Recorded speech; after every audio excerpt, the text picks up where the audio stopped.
आरोग्य आणि नेत्र तपासणी शिबिर जलजीविका संस्था व डॉक्टर सचिन पावळे वैद्यकीय जनजागृती मंच वर्धा यांच्या सहकार्याने एक उल्लेखनीय उपक्रम सेलू तालुक्यातील जयपूर गावात वैद्यकीय जनजागृती संस्था वर्धा यांच्या सहकार्याने यशस्वी आरोग्य व नेत्र तपासणी शिबिराचे आयोजन करण्यात आले।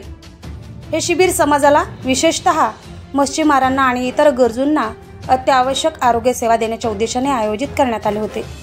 या उपक्रमात एकूण 250 ते 300 व्यक्तींनी लाभ घेतला।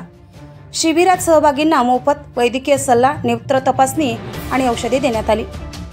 शिवाय ज्यांना चष्मे आवश्यक आहे त्यांना येत्या 8 दिवसात ते मोफत दिले जातील। या शिबिरात मोतीबिंदू असलेल्या अनेक रुग्णांचीही ओळख झाली आणि नजीकच्या काळात त्यांच्यावर मोफत मोतीबिंदू शस्त्रक्रिया करण्याची व्यवस्था करण्यात येईल, असे डॉक्टर सचिन पावळे यांनी सांगितले।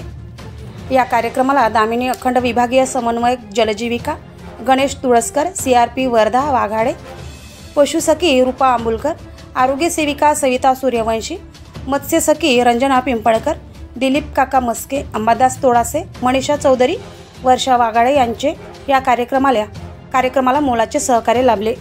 चैताली गोमासे, साहसिक न्यूज 24 सेलू।